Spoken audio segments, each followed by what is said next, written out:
ओम शांति, ओम शांति, ओम शांति। बाबा कहते हैं, मीठे बच्चे, तुम सर्वोत्तम सर्वोत्तम यानी कि सभी से उत्तम सौभाग्यशाली ब्राह्मण कुलभूषण हो। कितना ऊंचा दर्जा बाबा दे दिया ना। और जितना ही बाबा बोलता है ना कि तुम सौभाग्यशाली हो, सौभाग्यशाली हो, और हम स्वीकार करते चले जाएं तो हमारा सौभाग्य क्या होता है, जगने लग जाता है, आगे बढ़ने लगता है। तो इसीलिए बाबा रोज़ रोज़ हमें सम्मान देता है कि बच्चे तुम कैसे हो, सर्वोत्तम सौभाग्यशाली ब्राह्मण कुलभूषण हो। तुम्हें स्वयं भगवान बधाइयाँ देते हैं। भगवान बधाई दे रहा है।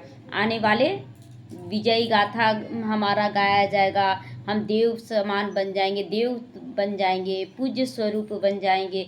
तो उन सब की प्राप्तियों की, सब की बधाइयाँ बाबा संगम युग पर ही देता है। प्रश्न है, बाप बच्चों को संगम पर ही सृष्टि का समाचार सुनाते हैं, सतयुग में नहीं सुनाएंगे? क्यों नहीं सुनाएंगे सतयुग में?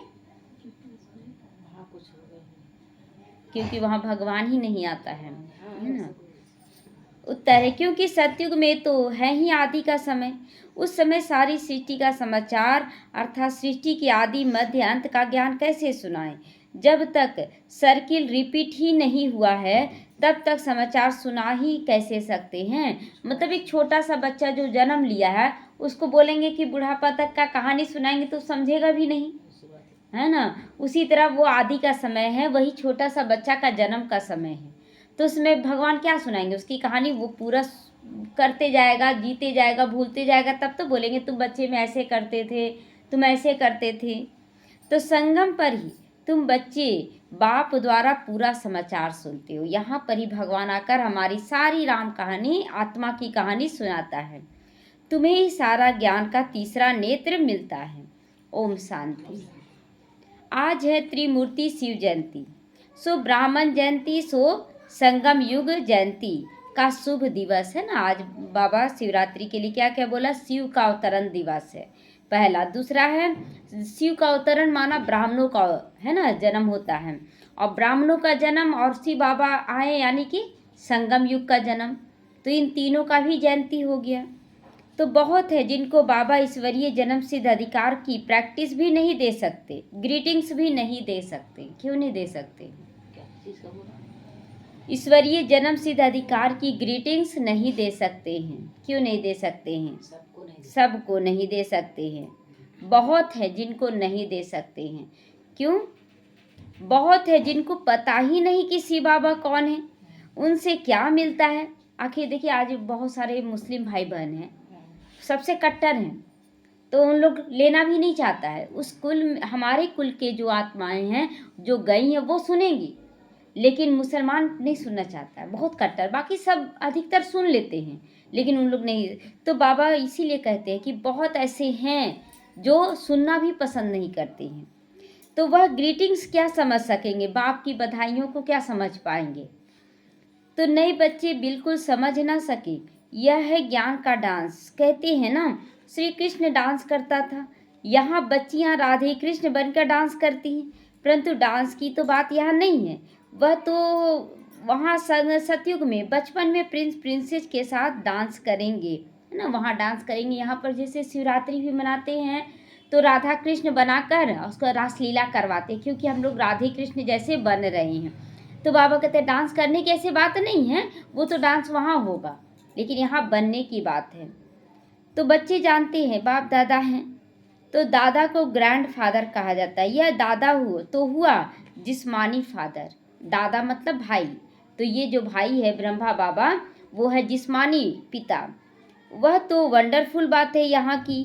वह दादा है रूहानी और यह है जिस्मानी, है ना। वो दादा है रूहानी और ये दादा है जिस्मानी, है ना, दोनों ही दादा हुए। इनको कहते हैं बाप दादा। तो बाप से दादा द्वारा वर्षा मिलता है। वर्षा है दादे का ग्रैंडफादर का। सब आत्माएं ब्रदर्स हैं, तो वर्षा बाप से मिलता है ना। दादे का वर्षा बाप से मिलता है ना। शिव बाबा दादा हो गया, ब्रह्मा बाबा पिता हो गया, और हम उनके बच्चे हो गए। तो बाबा कहते तुम आत्माओं को अपना शरीर, अपनी कर्मेंद्रियां हैं, मुझे निराकार कहते हैं, तो जरूर मुझे शरीर तो चाहिए ना। श्री कृष्ण को कोई मानेगा? सारे धर्म वाले नहीं मानेंगे, लेकिन निराकार को सभी मानेंगे। तो तब तो बच्चों को राजयोग सिखलाऊं, अथवा मनुष्य से देवता, पति से पावन बनने का मार्ग बताऊं, वह मूत पलीती कपड़ धोऊं। जरूर बड़ा धोबी होगा ना शिव बाबा, सबसे बड़ा धोबी हुआ कि नहीं, कि पूरे विश्व की आत्माओं को साफ करता है, सबके वस्त्रों को साफ करता है।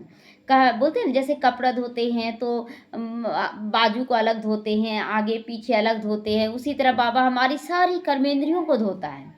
शरीर का एक एक जो कर्मेंद्रियां उसको धोता है बाबा। तो सारे विश्व की आत्माएं और शरीर धोता है ना, ज्ञान और योग से तुम्हारी आत्मा को धोया जाता है। आज तुम बच्चे आए हो, जानते हो हम शिव बाबा को बधाइयाँ देने आए। किस बात की बधाइयाँ दे रहे हैं? हाँ, शिव के जन्म उत्सव की बधाइयाँ देने आए हैं। तो बाप फिर कहते हैं, मैं तुम जिसको ग्रीटिंग्स देते हो, वह बाप भी तुम बच्चों को ग्रीटिंग्स देते हैं ना। हम बाप को देते हैं तो बाप हमें देता है, क्योंकि बाप का जन्मदिन सो बच्चों का जन्मदिन। क्योंकि तुम बहुत सर्वोत्तम सौभाग्यशाली ब्राह्मण कुलभूषण हो। देवताएं इतने उत्तम नहीं जितने तुम हो, है कि नहीं?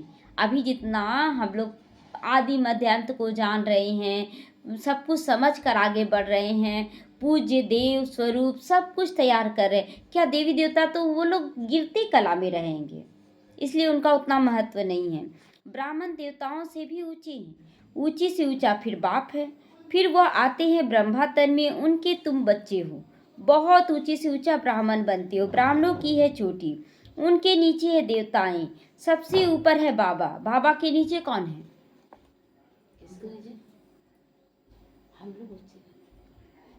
बाबा बहुत बोल रहा है कि देखो ब्राह्मणों को चोटी कहा जाता है ना। उसके बाद है लक्ष्मी नारायण को, देखो कितने मंदिर बनाए जाते हैं, तो उसके नीचे हो गए ब्राह्मणों से नीचे देवी देवता। ध्यान से सुनेंगे सभी, है ना। ब्राह्मण हो गया चोटी, उसके नीचे है देवी देवता, सबसे ऊपर है ब्राह्मण, है ना। और ब्राह्मणों से ऊपर कौन है? शिव बाबा, है ना, सबसे ऊपर है शिव बाबा। तो बाबा ने तुम बच्चों को ब्राह्मण ब्राह्मणियां बनाया स्वर्ग का वर्षा देने के लिए। तो इन लक्ष्मी नारायण को देखो कितने मंदिर बनाए हैं, माथा टेकते हैं। भारतवासियों को तो ये मालूम होना चाहिए कि यह भी मनुष्य हैं। लक्ष्मी नारायण दोनों अलग अलग हैं। यहाँ तो एक मनुष्य के दोनों नाम रख देते ना, लक्ष्मी नारायण, राधे श्याम, एक ही आदमी का नाम होता है, लेकिन जबकि दोनों अलग अलग हैं। तो एक ही नाम का लक्ष्मी नारायण, अर्थात उन अपने को विष्णु चतुर्भुज कह लेते हैं। मतलब अगर नाम रख लिए लक्ष्मी नारायण तो विष्णु चतुर्भुज कहलाते हैं। लक्ष्मी नारायण अथवा राधे कृष्ण नाम रखाए हैं तो चतुर्भुज हो गए ना। तो वह विष्णु तो है, सूक्ष्मतन का एम ऑब्जेक्ट हमारा लक्ष्य है। तुम इस विष्णुपुरी के मालिक बनोगे। यह विष्णु लक्ष्मी नारायण विष्णुपुरी के मालिक है। विष्णु की 4 भुजा, 2 लक्ष्मी की 2 नारायण की दिखाते हैं। तुम कहोगे हम विष्णुपुरी के मालिक बन रहे हैं, है ना। लक्ष्मी नारायण बनने का पुरुषार्थ माना विष्णुपुरी का मालिक बन जाना। अच्छा, बाप की महिमा का गीत सुनाओ। कोई बाप की महिमा का गीत सुनाओ। तो कोई बच्चा वहाँ बैठा हुआ था, तो कितना प्यारा कितना भोला शिव भोला भगवान गाया, है ना। इस तरह से महिमा गाया। सारी दुनिया में शुरू से लेकर अब तक कोई की भी इतनी महिमा नहीं सिवाय एक की, है ना। शिव बाबा की जितनी महिमा है उतना किसी का नहीं है। अमरनाथ, वैद्यनाथ, महाकाल, हर एक नाम शिव बाबा पर है, लेकिन है और किसी का ना ऐसा तो नंबरवार तो है ही। सबसे ज़्यादा सर्वोत्तम महिमा ऊंची से ऊंचा परमपिता परमात्मा की, जिसके तुम बच्चे हो। कहते ही हो ना हम ईश्वरीय संतान हैं, हम लोग भगवान की संतान हैं। ईश्वर तो स्वर्ग रचता है, तुम फिर नर्क में क्यों पड़े हो? ईश्वर का वहाँ जन्म है, यहाँ जन्म है। क्रिश्चियन कहेंगे हम क्राइस्ट के हैं। यहाँ भारतवासियों को भूल गया है कि हम परमपिता परमात्मा शिव के डायरेक्ट बच्चे हैं। भारतवासी ही केवल भूल गए, बाकी क्रिश्चियन भी समझ रहे हैं कि क्राइस्ट के हम बच्चे हैं। मुसलमान भी समझ रहा है कि हम इस्लाम धर्म को मानने वाले हैं, इब्राहिम के संतान हैं। लेकिन मेन क्या है, हिंदू जो कहलाने लगे ना, हम लोग भूल गए अपने देवी देवता पूर्वजों को। और बोलने लगे हम हिंदू हैं। तो यहाँ बाप आते हैं बच्चों को अपना बनाकर राज्य भाग देने। आज बाबा अच्छी रीति समझाते हैं, क्योंकि नए भी बहुत है ना, शिवरात्रि के दिन नए बच्चे भी बुलाया जाता है ना, नए बच्चों को भी बुलाया जाता है। तो इन्हों के लिए समझना मुश्किल है, हाँ फिर भी स्वर्गवासी तो बनते हैं अगर आ गए। लेकिन बाबा देखिए बोलता है ना कि अगर नए बच्चे भी आ गए और मुरली का कुछ पॉइंट भी सुन लिए तो वो आएंगे जरूर, वो हैं स्कूल के। तो स्वर्ग में सूर्यवंशी राजा रानी भी हैं, तो दास दासियां भी हैं ना, प्रजा भी हैं। उनमें कोई गरीब कोई साहूकार होते हैं, उनकी भी दास दासियां होती हैं, है ना। हर एक का अपना अपना एक कुछ ना कुछ दास दासी जरूर बन रहा है सारे बच्चों का। ठीक है, कोई ज्ञान में अच्छे से नहीं कर रहा, भक्ति मार्ग का भी कर रहा है ना, तो उसका भी दास दासी बनेगा। तो सारी राजधानी यहाँ स्थापन हो रही है। यहाँ यह तो और कोई को मालूम ही नहीं, सबकी आत्मा तमो प्रधान है। ज्ञान का तीसरा नेत्र कोई को है नहीं। गीत बजाना, अभी बाप की महिमा सुनी ना, कितना भोला कितना प्यारा शिव भोला भगवान। तो बाप की महिमा सुनो, वह है सबका बाप। भगवान को बाप कहते हैं, बेहद का सुख देने वाला पिता। यह भारत है जिसमें बेहद का सुख था। बाबा याद दिला रहे हैं कि यही भारत था जहाँ पर देवी देवताओं का राज्य था, लक्ष्मी नारायण का राज्य था। यह लक्ष्मी नारायण छोटेपन में राधे कृष्ण है, फिर स्वयंवर के बाद लक्ष्मी नारायण नाम पड़ता है। इस भारत में 5000 वर्ष पहले देवताओं का राज्य था, सिवाय लक्ष्मी नारायण के कोई का राज्य नहीं था वहाँ, है ना। सब शिव लक्ष्मी नारायण का ही डिनास्टी कहेंगे सतयुग में, और त्रेता युग में फिर राम सीता का राज्य आ गया। कोई खंड नहीं, मतलब जैसे यहाँ पर है ना, जैसे एक प्रधानमंत्री बना एक देश का, तो पूरा देश में अलग अलग जगह में मंत्री बैठाया जाता है, अलग अलग है सब पोस्ट वाले, लेकिन सब किसके अंडर में काम करेंगे, प्रधानमंत्री के ही ना अंडर में काम करेंगे। तो उसी तरह वहाँ लक्ष्मी नारायण का राज्य चलता है कि एक ही लक्ष्मी नारायण गद्दी में बैठेंगे, उनके अंदर में बहुत सारे राज्य आएंगे, अलग अलग राजधानी वाले भी आएंगे, लेकिन नाम चलेगा एक लक्ष्मी नारायण का। तो अब भारतवासियों को भी जरूर मालूम होना चाहिए कि लक्ष्मी नारायण के आगे जन्म में कौन से कर्म किए हैं, ये मालूम होना चाहिए कौन सा ऐसा कर्म किए जो लक्ष्मी नारायण का ही राज्य चलता है। जैसे कहेंगे बिड़ला ने कोई ने कर्म किए तो इतना धनवान बना, जरूर कहेंगे अगले जन्म में दान पुण्य किया होगा। कल एक कहानी बहुत अच्छा लग रहा था कि एक बहुत करोड़पति महिला थी और वो अपने बेटे के लिए बहू ढूंढ रही थी, तो वो एक गरीब भिखारिन बन गई कि अच्छा मतलब संस्कार वाली लड़की हमको चाहिए। और वो फिर गरीब घर में एक देखी कि एक लड़की बहुत मन लगाकर काम कर रही है, सबका गाली बात सुन रही है, वैसी लड़की को पसंद किया गया। क्यों? तो ऐसी कहानियां बना रहे हैं लोग, और उसमें लड़कियां क्या फंसती भी हैं कि ऐसा ही काश मेरे जीवन में भी राजकुमार आ जाए। लेकिन ये इस जन्म का परिणाम नहीं है कि वो डायरेक्ट शादी करके चली गई और करोड़पति बन गई, उसका पिछले जन्मों का हिसाब किताब है, तभी तो वो ऐसे खोजने निकली कि वो जान रही है वो आत्मा की, वो आत्मा ऐसे ही रूप में मिलेगी, और वो ढूंढने जाती है, उसको फिर मालकिन बनाया जाता है। तो ये सब पिछले जन्मों का हिसाब किताब है। तो अभी हम लोग जान रहे हैं कि इस जन्म के कर्म से ही हमारा भाग्य तैयार हो रहा है, तो क्यों ना हम एक एक सेकंड केवल श्रेष्ठ कर्म करें। तो कोई के पास बहुत धन है, कोई को खाने के लिए नहीं मिलता, क्योंकि कर्म ऐसे किए हुए हैं, है ना। कोई के कर्म ऐसे हैं, लेकिन अगर उसका कर्म, और फिर बोलते हैं कि जैसे 10 साल तक वो कोई दान पुण्य नहीं किया, लेकिन जब अचानक ही उसको विचार आया और 15वां साल जब उसका चढ़ा तो 15 साल में वो सारा कुछ दान दे दिया। तो इसी तरह हमारे जीवन में मतलब जो होता है ना कि 15 साल तक वो गरीब रहेगा और 15वें साल में उसको फिर वो सारा धन सूद समेत लौटाया जाता है। तो किया हुआ कब का है? सब तो इस समय का है ना। तो इसीलिए बाबा बार बार कहते हैं कि बच्चे अपना सब कुछ सफल करो। तो कर्मों को तो मानते हो ना, कर्म अकर्म विकर्म की गति गीता के भगवान ने सुनाई थी, जिसकी महिमा सुनी। शिव भगवान एक है, मनुष्यों को भगवान नहीं कहा जाता।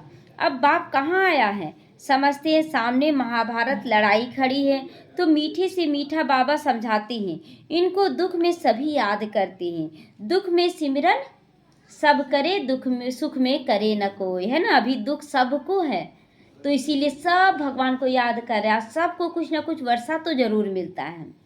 शिव बाबा को दुख में सब याद करते हैं, सुख में कोई भी याद नहीं करता। बोलते हैं ना मेरे लिए तो अभी स्वर्ग है, हम याद क्यों करें। ठीक है, पूजा पाठ करना कोई गलत बात नहीं, ऐसे बोलते हैं कि हम कर लेंगे, लेकिन जो दिल का याद होता है ना वो दुख में ही होता है। तो स्वर्ग में दुख नहीं था, वहाँ बाप का पाया हुआ वर्षा था। 5000 वर्ष पहले जब शिव बाबा आया तो भारत को स्वर्ग बनाया, अब नर्क है। बाप आए हैं स्वर्ग बनाने, दुनिया को तो पता ही नहीं। कहते हम सब धंधे हैं, कहते हम सब अंधे हैं, अंधों की लाठी आप प्रभु आओ। हम सभी अंधे किससे, कैसे अंधे हैं, किस चीज़ से अंधे हैं, ज्ञान से अंधे हैं ना। तो आकर आंखें प्रदान करो। कौन सा आंख मांगा जा रहा है? हाँ, ज्ञान का तीसरा नेत्र। तुम बच्चों को ज्ञान का तीसरा नेत्र मिला है। जहाँ हम आत्माएं रहती हैं वो है शांति धाम। बाप भी यहाँ रहते हैं, वहाँ रहते हैं, तुम आत्माएं और हम भी रहते हैं, है ना। बाबा भी रहता है और हम सभी बच्चे कहाँ, परम धाम में। तो इनकी आत्मा को कहती हैं मैं तुम सब आत्माओं का बाप वहाँ रहता हूँ। तुम पुनर्जन्म का पाठ बजाते हो, मैं नहीं बजाता हूँ। बाबा नहीं बजाता है, पुनर्जन्म नहीं लेता और हम पुनर्जन्म लेते हैं। तुम विश्व के मालिक बनते हो, मैं नहीं बनता। तुमको 84 जन्म लेने पड़ते, मुझे जन्म मरण में नहीं आना पड़ता। तुमको समझाया था हे बच्चों तुम अपने जन्मों को नहीं जानते हो। 84 लाख जन्म कहते ये सब झूठी बातें हैं। 84 लाख जन्म नहीं होता है। मैं ज्ञान का सागर पतित पावन हूँ। मैं आता हूँ तब जब सब पतित हो जाते हैं, तभी आकर सृष्टि के आदि मध्य अंत का राज समझाए त्रिकालदर्शी बनाता हूँ। बहुत पूछते हैं पहले पहले मनुष्य कैसे रचे, है ना। बहुत लोग पूछते हैं कैसे मनुष्य रचा गया। तो सारा रचना तो इस समय किया जा रहा है ना, सारा रचना इस समय किया जा रहा है कि कैसे मनुष्य देवता बन रहे हैं। भगवान ने सृष्टि कैसे रची, एक शास्त्र में भी दिखाते। प्रलय हो गई, सागर के पीपल के पत्ते पर बच्चा श्री कृष्ण आया। ऐसे कैसे आ जाएगा, अपने से कैसे आ जाएगा। बिना माँ के गर्भ से जन्म लेने वाला केवल एक ही शिव बाबा है, बाकी सबको गर्भ में जाना पड़ता है। चाहे गर्भ महल हो चाहे गर्भ जेल हो, लेकिन जाना तो सबको पड़ता है। तो अचानक कैसे आ जाएगा श्री कृष्ण, और केवल एक आया, फिर कैसे आया और सब। तो बाबा कहते ऐसी कोई बात नहीं, यह बेहद का ड्रामा बना हुआ। दिन है सतयुग त्रेता, रात है द्वापर कलयुग। बच्चे बाप को बधाइयाँ देते हैं। बाबा कहते तत्त्वम, तुम भी वही हो जो मैं हूँ, है ना। बधाइयाँ देते कि तुम्हारा भी जन्म हुआ है तो मेरा भी जन्म हुआ, दोनों को बधाइयाँ। तत्त्वम, तुम भी 100% दुर्भाग्यशाली से 100% सौभाग्यशाली बनते हो। तुम भारतवासी वह थे परंतु तुमको पता नहीं। बाप आकर बताते हैं तुम अपने जन्मों को नहीं जानते हो। मैं आकर बताता हूँ तुमने 84 जन्म कैसे लिए, है ना। सारा राज बाबा खोलता है। बाप तुमको संगम पर सारे सृष्टि का समाचार सुना देते हैं ना। सतयुग में क्या होगा, कैसा वायुमंडल होगा, सब कुछ बताते हैं बाबा। सतयुग में थोड़ी सुनाएंगे, जिस समय सृष्टि का आदि मध्य अंत हुआ ही नहीं उसका समाचार कैसे सुनाया। बच्चा जन्म लिया, बच्चा कैसे खेला, कैसे चलना सीखा, कब चलना सीखा, उसको बच्चा में कैसे बता देंगे माँ बाप। वो पूरा खेल खेल लेगा तब तो बताया जाएगा ना। तो मैं आता हूँ अंत में कल्प के संगम युगे। शास्त्रों में लिखा हुआ युगे युगे। श्री कृष्ण भगवान उवाच, गीता में लिख दिया है ना। श्री कृष्ण भगवान उवाच, मैं युगे युगे आता हूँ। तो जबकि भगवान युगे युगे नहीं आता है, इतना कमज़ोर नहीं है भगवान कि हर बार उसको आना पड़े और हर बार रचना पड़े। वो केवल एक बार रचना रचता है, फिर बचपन से लेकर बुढ़ापा तक हमें अपना जीवन यापन करना पड़ता है। तो ये धर्म वाले श्री कृष्ण को भगवान थोड़े ही मानेंगे, भगवान तो निराकार है ना। तो ये सब आत्माओं का वह है, सभी आत्माओं का बाप। बाप से वर्षा मिलता है। तुम सब आत्माएं भाई भाई हो। परमात्मा को सर्वव्यापी कहने से देखो फादरहुड हो जाता है ना, सब पिता हैं, अच्छा लगता है ऐसे। लेकिन जो बोलते सब भाई भाई हैं तो अच्छा लगता है सुनने में भी। तो फादर को कभी वर्षा मिलता है क्या, किससे वर्षा मिलेगा, बच्चों से, या फादर को फादर से मिलेगा। फादर को फादर से भी नहीं मिलेगा, हाँ बच्चों को फादर से मिलेगा, है ना। तो मिलता है क्या बच्चों? वर्षा तो बच्चों को मिलता है। तुम आत्माएं सब बच्चे हो, बाप का वर्षा जरूर चाहिए। हद के वर्षे से तुम राजी नहीं होते हो, इसीलिए पुकारते हो। तुम्हारी कृपा से सुख घनेरे मिले थे ना, तो इसीलिए हम लोग हद के चीज़ों में नहीं फंसते हैं। हम लोगों को बेहद का सुख चाहिए, इसलिए अभी सब किनारा हो रहा है। अब सतयुग आने आ रहा है, कलयुग जा रहा है। नारा क्या लगा रहे हैं? यही ना लगा रहे हैं। तो कलयुग जा रहा, तो फिर कलयुगी चीज़ों में क्यों फंसना? तो अब फिर रावण द्वारा दुख मिलने से पुकारने लगे हो। सबकी आत्मा पुकारती है क्योंकि इनको दुख है, इसीलिए याद करती है, बाबा आकर सुख दो। अभी इस ज्ञान से स्वर्ग का मालिक बनते हो, तुम्हारी सदगति होती, इसीलिए गाया जाता है सभी का सदगति दाता एक शिव परमात्मा। अभी सब दुर्गति में है, सभी की सदगति होती है। जब लक्ष्मी नारायण का राज था तो तुम स्वर्ग में थे, बाकी सब मुक्ति धाम में थे। अब हम बाप द्वारा राजयोग सीखते हैं। बाबा कहते, कल्प के संगम युग पर मैं तुमको पढ़ाता हूँ और मनुष्य से देवता बनाता हूँ। इस समय भगवान हमें पढ़ाता है और मनुष्य से देवता बनाता है। अभी तुम बच्चों को सारा राज समझाता हूँ। सारा राज अभी बाबा समझा रहे हैं।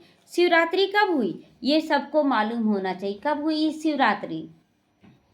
जब से शिव बाबा धरती पर आया ना, तब से हम शिवरात्रि मनाना शुरू कर रहे हैं। पहले शिवरात्रि की छुट्टी भी नहीं होती थी, अब है ना छुट्टी देने लगे हैं।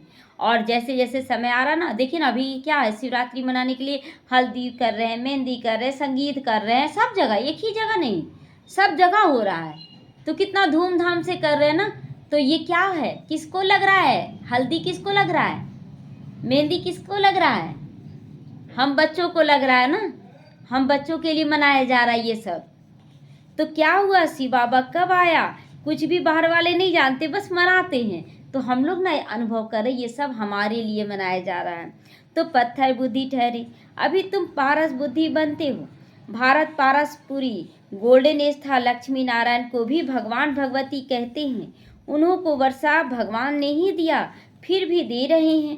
तुमको फिर से भगवान भगवती बना रहे हैं। तो अभी यह तुम्हारा बहुत जन्मों के अंत का जन्म है। अंत, बहुत जन्मों के अंत का जन्म है ना। बहुत जन्मों के अंत का मतलब ये अंतिम जन्म है, और अंतिम जन्म में लास्ट समय में हम लोग चुने गए हैं। तो बाबा कहते हैं विनाश सामने खड़ा है। इसको कहा जाता है रुद्र ज्ञान यज्ञ। ये सब मेटेरियल यज्ञ होते हैं, जो बाहर वाले यज्ञ होते हैं मेटेरियल यज्ञ होते हैं। यह ज्ञान की बातें यहाँ पर, इसमें बाप आकर मनुष्य को देवता बनाते हैं। तुम बधाइयाँ देते हो शिव बाबा के आने की। बाबा फिर कहते हैं, मैं अकेला थोड़े ही आता हूँ, मुझे भी शरीर चाहिए ना। तो ब्रह्मा तन में आना पड़ता है, तो फिर वो ब्रह्मा द्वारा शरीर में आते हैं, ब्रह्मा के द्वारा बोलती हैं। तो पहले पहले सूक्ष्म तन रचना पड़ी, इसीलिए इसमें प्रवेश किया है। यह तो पतित था, 84 जन्म लेकर बिल्कुल पतित बना हुआ था ब्रह्मा बाबा। सब पुकारते थे। अब बाप कहते, मैं फिर से तुम बच्चों को वर्षा देने आया हूँ। बाप से ही भारत को स्वर्ग का वर्षा मिलता है, बाप से ही मिलता है। स्वर्ग का रचयिता बाप है, तो जरूर स्वर्ग की सौगात कौन देंगे? शिव बाबा ही देंगे ना। तो अभी तुम स्वर्ग के मालिक बन रहे हो। यह पाठशाला है भविष्य में मनुष्य 21 जन्मों के लिए देवता बनने की। तुम स्वर्ग के मालिक बन रहे हो। 21 पीढ़ी तुम सुख पाते हो। वहाँ अकाली मृत्यु नहीं होती है। कहाँ नहीं होगी अकाली मृत्यु? सतयुग और त्रेता युग, दोनों युग में। जब शरीर की आयु पूरी होती है तब साक्षात्कार हो जाता है। पहले ही साक्षात्कार होगा कि अब शरीर छोड़ना है। एक शरीर छोड़ फिर दूसरा लेते हैं। सर्प का मिसाल देते, एक तरफ केचुआ शरीर छोड़ता है सांप, और एक तरफ तैयार होकर निकलता जाता है। तुम बच्चे अभी बाप को बधाइयाँ देते हो, बाप फिर तुमको बधाइयाँ देते हैं। तुम अभी दुर्भाग्यशाली से सौभाग्यशाली बन रहे हो। पतित मनुष्य से पावन देवता बनते हो। चक्र तो फिरता ही है, यह तो तुम बच्चों को समझाना है। फिर यह प्राय लोप हो जाता है। सतयुग में ज्ञान की दरकार होती ही नहीं। अभी तुम सब दुर्गति में हो, इस ज्ञान से सदगति मिलती है। जैसे जैसे ज्ञान को धारण कर रहे हैं, हमारा जीवन सुखमय हो रहा है कि नहीं? क्योंकि हम मन बुद्धि से किचड़े से मुक्त हो रहे हैं। बाप ही आकर स्वर्ग की स्थापना करते हैं। सभी का सद्गुरु एक ही है। बाकी बस भक्ति मार्ग के कर्म कांड से तो कोई को सदगति नहीं होती। बहुत कर्म कांड हो गया ना भक्ति मार्ग में, ऐसे यहाँ जाओ तो ऐसे करो, यहाँ जाओ तो ऐसे करो, तो सबको सीढ़ी तो नीचे उतरना ही है। भारत सतो प्रधान था, 84 जन्म उसको लेने पड़े। अब तुमको चढ़ना है, मुक्ति धाम अपने घर जाना है। अब नाटक पूरा होता है तो यह पुरानी दुनिया खत्म हो जाएगी।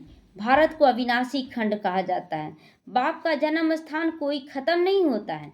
तुम शांति धाम में जाकर फिर आओगे, आकर राज्य करोगे। भारत ही ऐसा खंड है जो अविनाशी है, जो कभी भी ना खंडित हो, कभी भी विनाश नहीं होता है। और बाबा कहते हैं अंतिम में भी फिर भारत वही स्वर्ग बाबा बनाएगा। तो अब राज्य करेंगे, तुम शांति धाम जाओगे, फिर आकर राज्य करोगे भारत में। पावन और पतित भारत में ही होते हैं। 84 जन्म लेते लेते पतित बन जाते हैं। योगी से क्या बन जाते हैं? भोगी बन जाते हैं। यह है रौरव नर्क, महान दुख का समय है। अभी तो बहुत दुख आने का है, अभी तो बहुत दुख आने का है, लेकिन किसको दुख होगा? नहीं चलेंगे, जो देह अभिमान में रहते हैं ना, उनको बहुत दुख होगा। क्या करे, कैसे करे का क्वेश्चन से दुख होगा बहुत। लेकिन जो समर्पण भाव रखते हैं बाबा पर, उनको कभी दुख नहीं हो, क्योंकि वो संस्कार ही खत्म कर दिया। दुख लेने का जो संस्कार था वो ही खत्म हो गया। तो खूने नाहे खेले, बैठे बैठे बॉम्ब्स गिरेंगे। तुमने क्या गुनाह किया? नाहे सबका विनाश हो जाएगा। विनाश का साक्षात्कार तो बच्चों ने किया है ना। अब तुम सृष्टि चक्र का ज्ञान जान गए हो। तुम्हारे पास ज्ञान की तलवार, ज्ञान की खड़ग है। तुम हो ब्रह्मा मुख वंशावली ब्राह्मण। प्रजापिता ब्रह्मा भी बाबा है ना। कल्प पहले भी इसने मुख वंशावली पैदा की थी। बाप कहते मैं कल्प कल्प आता हूँ, इनमें प्रवेश कर तुमको मुख वंशावली बनाता हूँ। ब्रह्मा के द्वारा स्वर्ग की स्थापना कराता हूँ। स्वर्ग में तो मनुष्य ही होंगे, जाएंगे। छी दुनिया तो खत्म होनी ही चाहिए ना। बाबा कहते द्वापर कलयुग में भी मनुष्य ही रहेंगे, लेकिन जो संस्कार है खराब, वो यहाँ ही नष्ट होने का है। तो बेहद की बाप आते ही हैं नई दुनिया रचने के लिए। बाबा कहते मैं तुम बच्चों के लिए हथेली पर बहिश्त लेकर आया हूँ, है ना। बाबा हम लोगों के लिए स्वर्ग का बादशाही लेकर आया है। तुमको कोई भी तकलीफ नहीं देता हूँ। तुम सब द्रौपदियाँ हो। क्या बन जाते हैं? बन गए थे हम लोग, द्रौपदी ही बन गए थे ना। तो जब उत्तरा जो अर्जुन की पत्नी थी, उत्तरा अर्जुन की पत्नी नहीं, कुलवधू थी, है ना।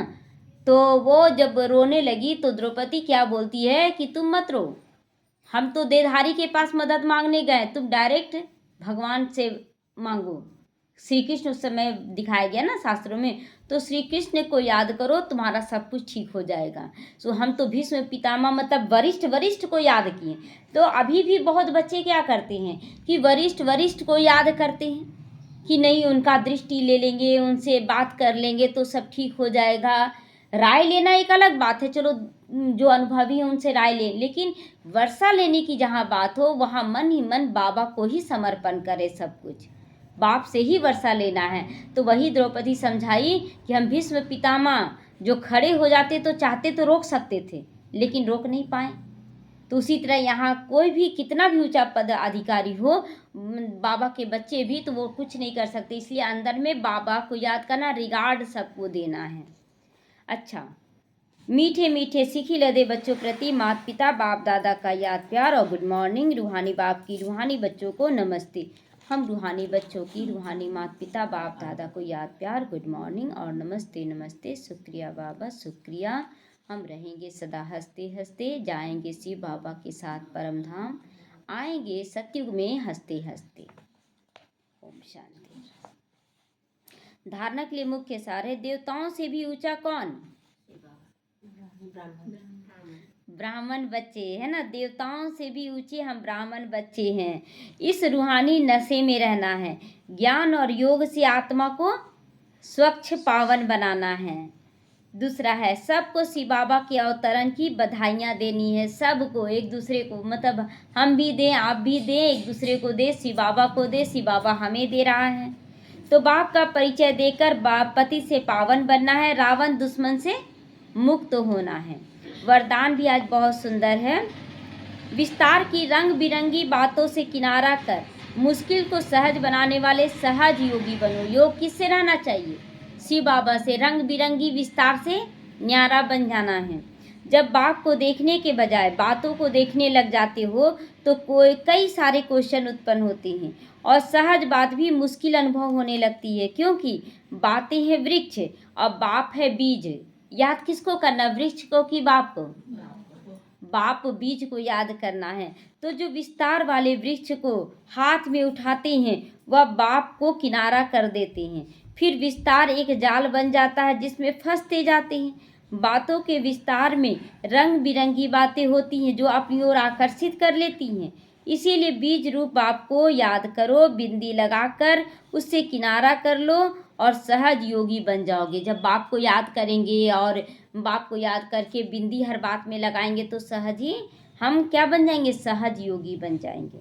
स्लोगन है, मैं और मेरेपन की अलाय को समाप्त करना ही रियल गोल्ड बनना है। अगर मैं भी समाप्त हो गया, मैं ये हूँ वो हूँ ऐसा हूँ वैसा हूँ, ख़त्म, और मेरा है सब कुछ, मेरा सेंटर मेरा घर नहीं। समय पर आप सेवा करें, ठीक करें और फिर समर्पण कर दें, मेरा कुछ नहीं है, तब कहेंगे रियल गोल्ड बनना। अव्यक्त इशारे, एकता और विश्वास की विशेषता द्वारा सफलता संपन्न बनो। अभी सभी मिलकर एक मत हो, सेवा के कोई भी कार्य को धूमधाम से आगे बढ़ाओ। सेवा का कोई भी कार्य हो तो उसको बहुत धूमधाम से बाबा मनाने के लिए कहता है। हर ब्राह्मण आत्मा के सहयोग से लेकिन होगा। सब ब्राह्मण आत्माएं जो तन का भी सहयोग देंगे, मन का भी, धन का भी, तब ना धूमधाम से कोई भी चीज़ होगा। तो शुभ कामनाओं का सहयोग, शुभ भावनाओं से सेवाओं को धूम मचाओ। अगर कोई मुख से बोल नहीं सकते हो तो मनसा वायुमंडल से सुख की वृत्ति, सुख में स्थिति से सुख में संसार बनाओ। कहाँ भी नहीं जा सकते हो, मतलब अगर आप कहीं नहीं जा सकते हो, तबीयत ठीक नहीं है, तो घर बैठे भी ये सेवा करो, मनसा सेवा करो, धन भेज दो, तो सेवा तो होगी ना। तो इसीलिए बाबा कहता है कि घर बैठे भी सेवा करो। सेवा में सहयोगी लेकिन जरूर बनो। भल बीमार हो लेकिन आप मनसा सेवा कर सकते हो, आप धन का सहयोग दे सकते हो। तो बाबा कहता किसी तरह से भी सहयोगी जरूर बनना है, बनो, तब सभी के सहयोग से सुख में संसार बन जाएगा। ओम शांति।